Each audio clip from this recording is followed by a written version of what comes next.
menghilangkan keakuan pada diri sendiri. Oh, untuk apa dihilangkan?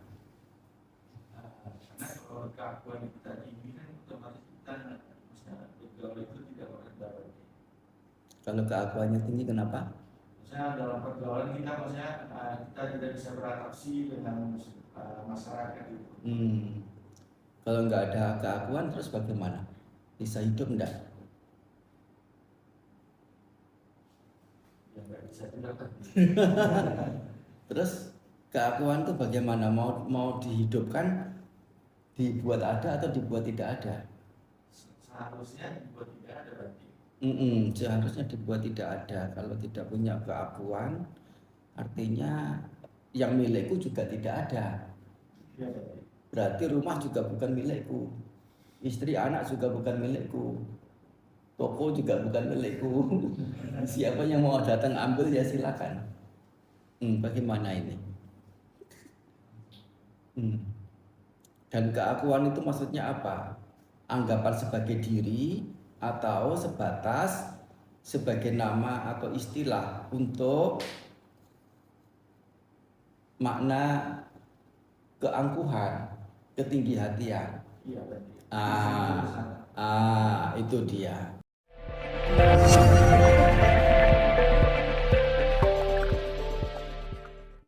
Jadi itu yang menjadi bias. Kata keakuan sering dipakai menerjemahkan anatta, yaitu ketidakadaakuan atau atta atau keakuan begitu ya.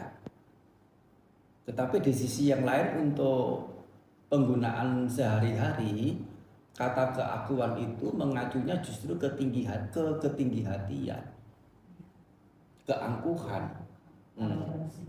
Ya, arogansi, keakuannya tinggi. Seperti itu. Nah,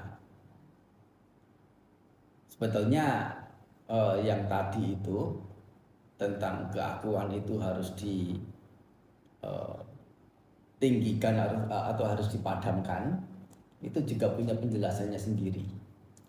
Hanya karena di sini pertanyaannya itu adalah keakuan dalam konotasi keangkuhan atau ketinggi-hatian,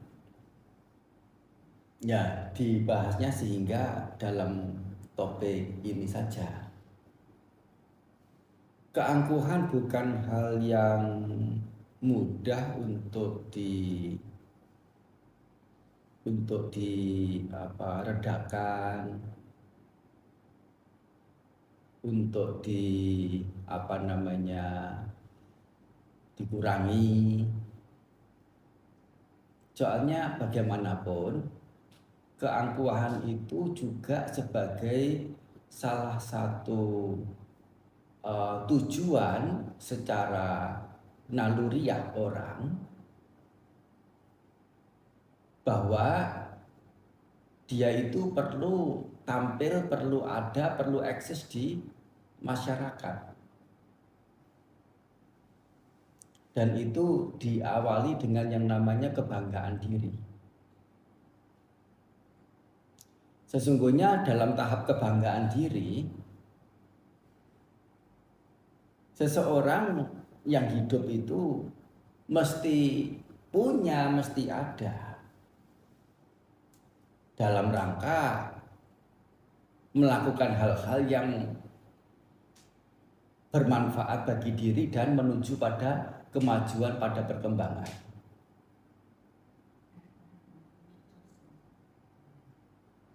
Kalau orang tidak punya kebanggaan diri, tidak punya rasa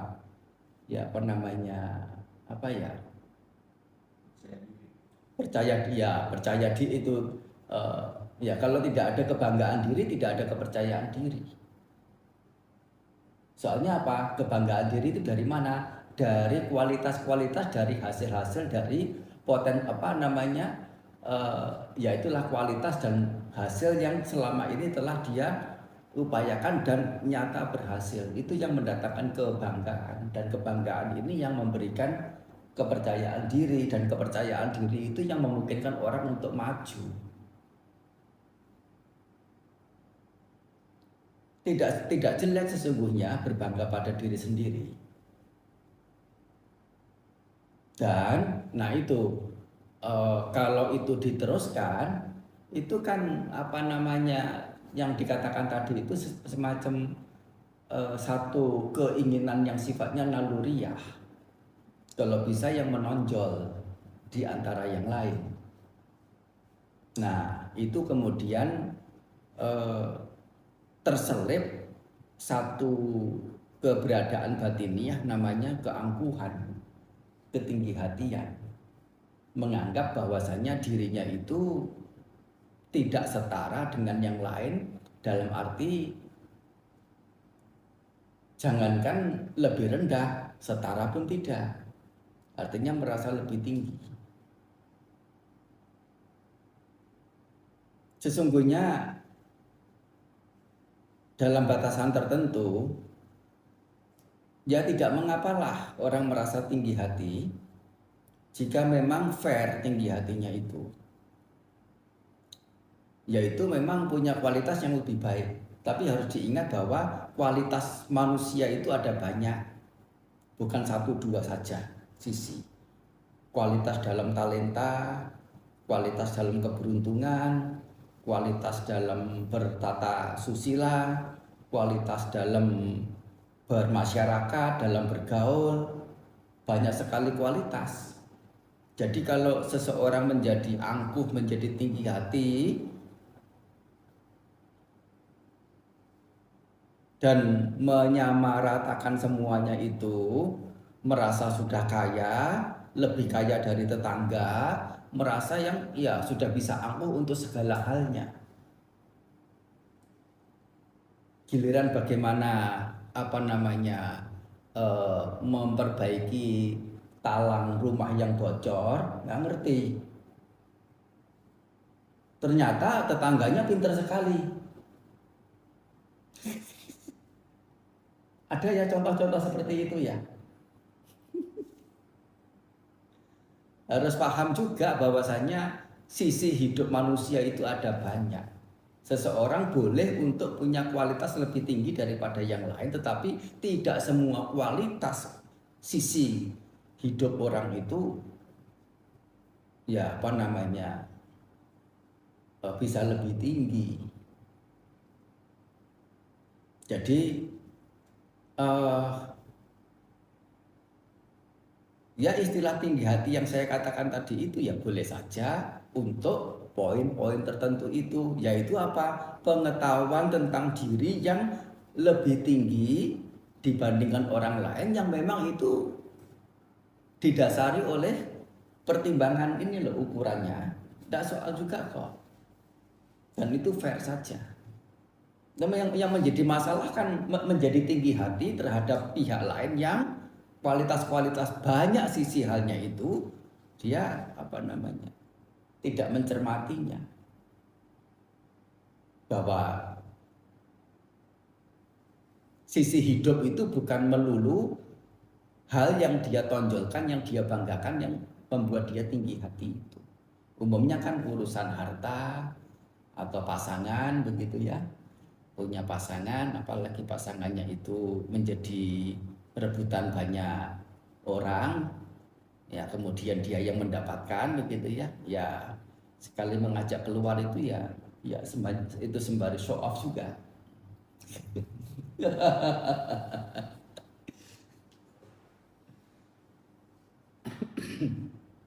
Jadi melebar. Lebih dari itu juga mengerti, selain mengerti bahwa sisi hidup itu ada banyak, bukan satu. Hal yang kedua adalah tinggi hati itu terhadap sesuatu yang sangat-sangat rentan. Kebahagiaan yang kita dapatkan sangat rentan, mengandung risiko sangat tinggi. Kalau kita sampai dikenal sebagai orang yang tinggi hati karena hal tertentu, ya saat itu mungkin orang masih bisa mendiamkan.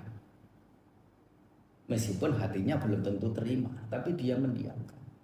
Tetapi satu ketika, satu apa begitu,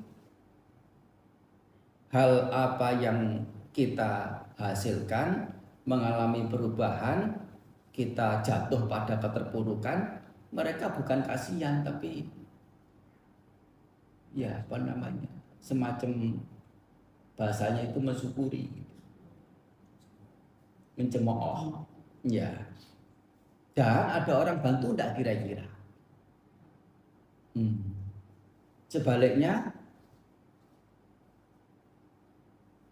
untuk orang yang rendah hati, terlebih lagi adalah orang yang punya kualitas hidup baik dari sisi materi, dari sisi tata susila, dari sisi bermasyarakat, dari sisi jenjang bermasyarakatnya, jabatannya, titelnya apa dan sebagainya. Dia atau mereka masih mau juga untuk berendah hati terhadap siapapun. Jangankan sewaktu jatuh, sewaktu terpuruk, saat masih berjaya pun tetap disokong orang.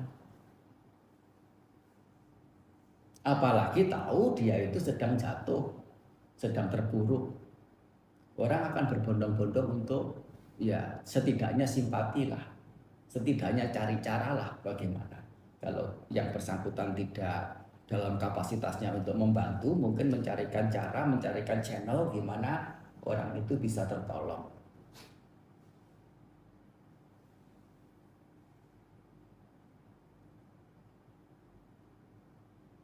Yaitu dengan cara berpikir, merenung, mengingat, mengulang, mengenang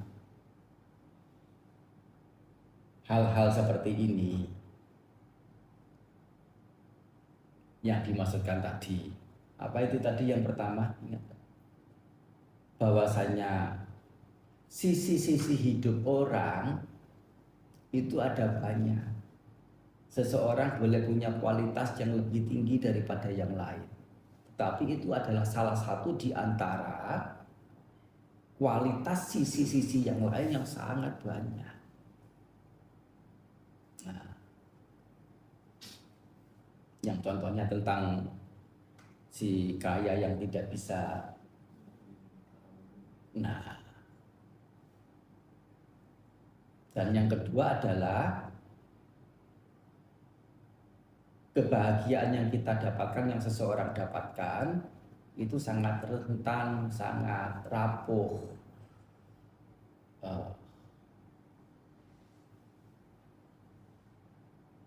Yang apabila kita bersikap atas kebahagiaan atau pencapaian, keberhasilan yang kita dapat itu dengan ketinggi hatian, ya sesungguhnya itu adalah kerugian secara ininya, secara fisiknya. Dan secara batiniah tentu, ya secara fisik itu maksudnya ya tadi itu orang-orang bagaimana akan respect tidak. Bahkan bukannya respect tapi malah mencemooh. Terlebih secara batiniah, orang yang mampu rendah hati di saat kualitas diri itu jauh lebih tinggi, itu adalah kenikmatan yang luar biasa. Sebaliknya orang yang tidak tinggi tapi merasa lebih tinggi dari yang lain, itu sedang ya menanamkan kepalsuan dalam diri, pembenaran dalam diri yang hatinya itu kosong, penuh dengan rasa sepi, penuh dengan rasa sunyi, kering, menyakitkan. Nah, ini bukan kebahagiaan. Nah, tentu dengan perenungan-perenungan sedemikian ini, atau apa namanya, dengan sesuatu yang lain yang lebih spesifik ke dharma misalnya, yang membedakan aku dari dia itu apa sih? Yang membedakan dia dari aku itu apa sih? Toh ya rambutku bukan terbuat dari emas. Iya toh. Toh yang aku makan juga bukan makanan yang ya katakan makanan istimewa yang tidak umumnya orang lain makan, begitulah apa. Makanannya yang dibutuhkan adalah sama-sama butuh karbohidrat, butuh protein, butuh zat-zat mineral, vitamin. Apapun, ya samalah makan nasi, makan lauk begitu. Dan jangan berpikir orang kaya itu makannya selalu mewah-mewah. Enggak juga. Enggak juga, ya. Justru orang yang bertampang kaya itulah yang biasa makan mewah.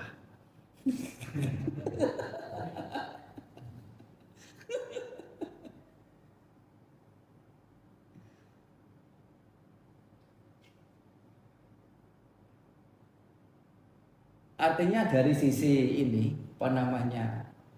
fisik apa yang terkait dengan fisik, makanan, minuman, pakaian, ya tidak berbeda, sama-sama memungkinkan untuk dirundung penyakit, ketuaan, kematian, sama-sama. Dan demikian itu keberadaan tubuh, dimanapun tubuh, tidak ada tubuh yang paling harum. Yang harum itu adalah parfumnya, atau yang harum itu adalah orang yang dikuasai nafsu ragawi. Ya, kalau sudah dikuasai nafsu ragawi, apapun jadi berbau harum. Tapi kalau dalam sisi normalnya, warasnya, ya itu busuk, itu menjijikkan, itu menyebalkan. Ya demikian ini keberadaan tubuh satu dengan yang lain tidak jauh berbeda. Dan alasan apa untuk merasa lebih tinggi dari yang lain? Ini loh, tidak fairnya diri sendiri dalam menilai diri sendiri terhadap orang lain, atau dalam menilai orang lain ya terhadap diri sendiri. Jangankan kepada orang lain yang masih hidup, ya diarahkan seseorang itu untuk melihat mayat yang sudah 3 hari, sudah 7 hari, sudah menggembung, sudah membiru, sudah ada ulatnya, sudah macam-macam deh. Nggak usah dijabarkan di sini, nanti makannya nggak enak.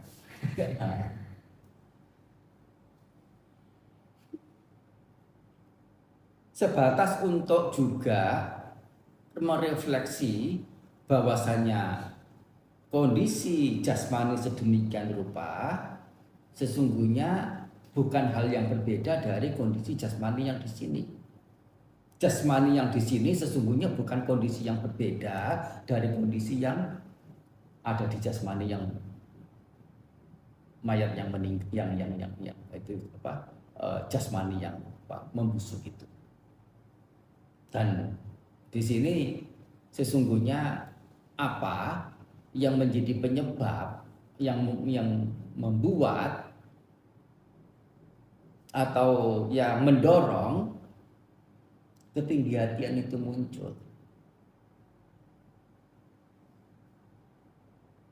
Nah, kalaupun mau tinggi hati atau merasa tinggi, ya sekali lagi itu patut, fair, tapi untuk sisi-sisi tertentu, di mana sisi-sisi yang lain itu juga ada dalam hidup. Dalam hal lain selain dari sisi harta, kekayaan, ada juga sisi misalnya kemoralan, kesusilaan, atau nilai-nilai luhur spiritual. Punya nilai-nilai luhur yang relatif lebih baik daripada yang lain. Muncul penilaian, bukan tinggi hati, bukan sombong, bukan angkuh. Muncul penilaian, oh aku lebih tinggi ya dibandingkan dia. Apakah itu tidak memunculkan kebahagiaan? Ya, itu adalah sumber kebahagiaan. Itu adalah salah satu bagian buah dari apa yang selama ini dia memang kerahkan perjuangkan untuk dapatkan. Hanya kalau sampai itu berlebihan, menjadi keangkuhan, menjadi ketinggi-hatian, nilai luhur yang dia kembangkan itu sendiri akan secara langsung tidak langsung itu menjadi merosot, menjadi jatuh. Yang semestinya nilai luhur itu adalah kerendah hatian, dia sedang apa? Mengarah ke yang sebaliknya, menambah ketinggi hatian. Dan itu akan menjadi sesuatu yang berseberangan, berkebalikan, akan menjadi konflik di sana. Dan tidak mungkin orang yang memburu nilai-nilai bajik membiarkan diri dalam ketinggi-hatian. Nah, begitu. Jadi di sini perlu ada pemikiran-pemikiran yang sifatnya itu penuh dengan pengertian, penuh dengan pengetahuan, penuh dengan kebijaksanaan, menggunakan nilai-nilai kebijaksanaan ini untuk menghancurkan keangkuhan atau ketinggi-hatian yang memang bukan hal yang gampang. Ya, bukan hal yang gampang. Keangkuhan, ketinggi-hatian ini seorang anagami masih punya. Apalagi seorang sakadagami, seorang sotapana.